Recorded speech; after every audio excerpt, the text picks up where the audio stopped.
یاد رکھو، جب اللہ کسی کو زوال کے بعد ایک نیا عروج عطا کرنا چاہتا ہے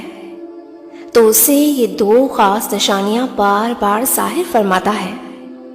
اگر آج تم اپنی زندگی کے بدترین حالات سے گزر رہے ہو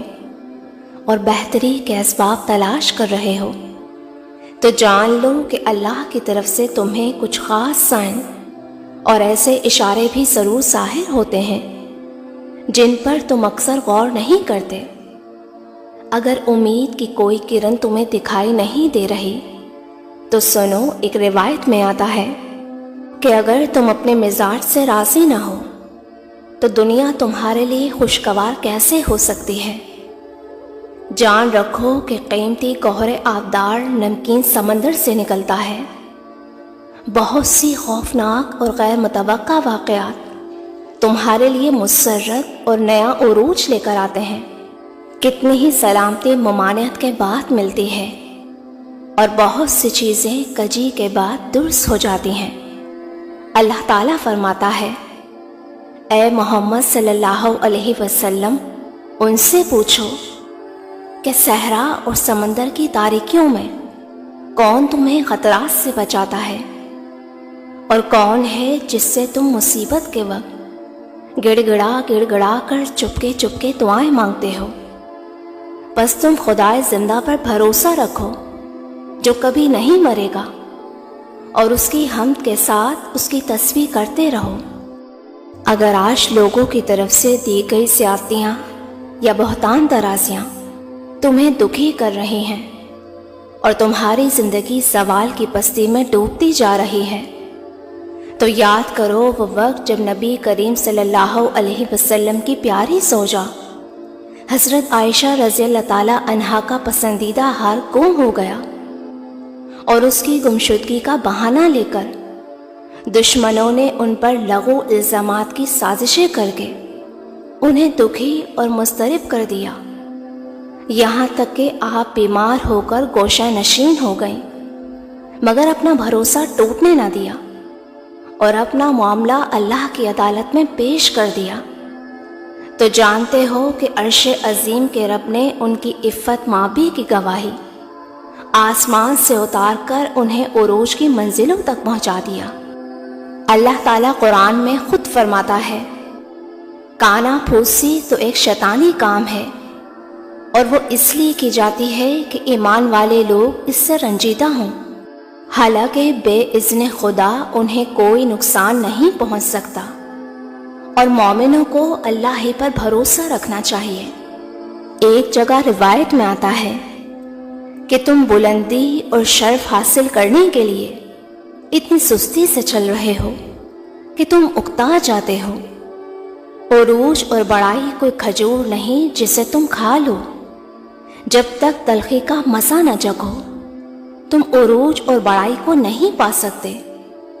فرمایا کہ بلند مقام خواہشوں اور آرزوؤں سے نہیں بلکہ عزم و ارادے اور تدبیر و عمل سے بنتے ہیں،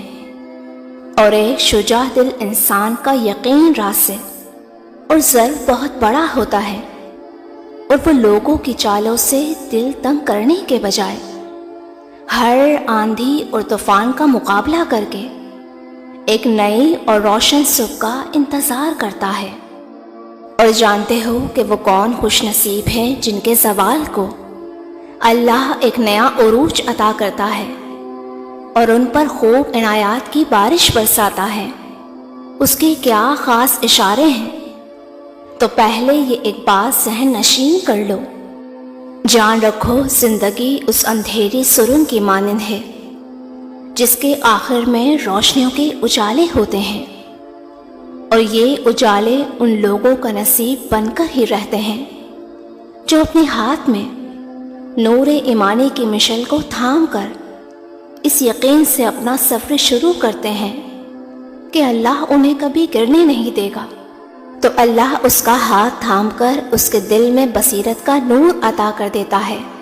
دلوں میں استقرار آ جاتا ہے، اعصاب حادثات کے وقت پرسکون ہو جاتے ہیں اور دل خدا کی محبت سے سرشار ہو جاتا ہے۔ اور یاد رکھنا کہ کچھ نشانیاں ایسی ہیں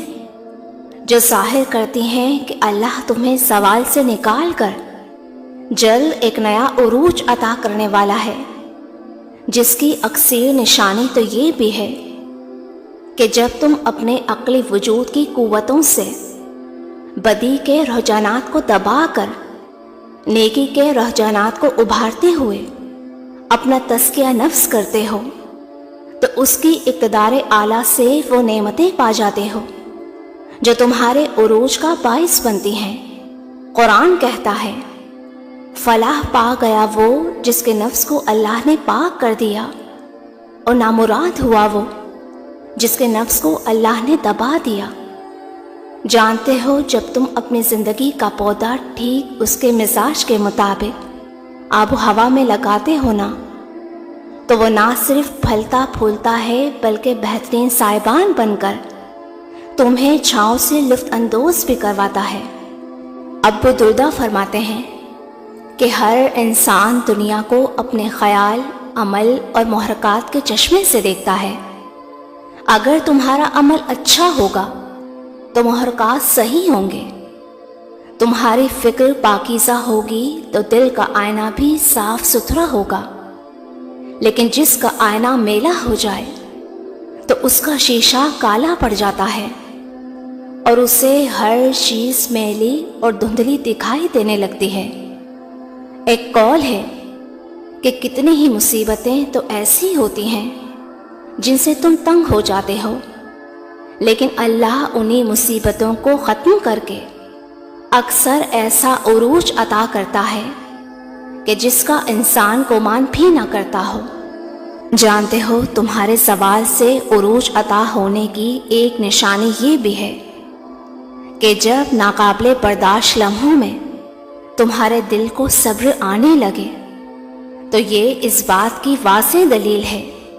کہ ان قریب تمہیں عروج ملنے والا ہے۔ امام ترمذی کی ایک روایت ہے، بہترین عبادت تنگی سے دور ہونے کی امید ہے، کیونکہ جو عرش والے سے خوشگمانی رکھتا ہے وہ کانٹے دار درخت سے بھی ایک اچھا پھل توڑ سکتا ہے۔ اگر تم اپنے زوال کو عروج کی بلندی میں بدلنا چاہتے ہو نا، تو اللہ سے بڑے بڑے گمان رکھو اور کسی کا خوف دل میں نہ رکھو سوائے اللہ کے۔ اپنے صبر اور امید کو قائم کیے رکھو، کیونکہ وہ وقت دور نہیں جب اللہ تمہیں آنے والے بہترین دن دکھائے گا اور تمہاری زندگی کی بگڑی تصویر کو ایسے حسین رنگوں سے بھرے گا کہ تم خود اپنی خوش قسمتی پر رشک کرو گے۔ انشاءاللہ میری دلی دعا ہے کہ اللہ آپ سب کو شاد و آباد رکھے، آمین۔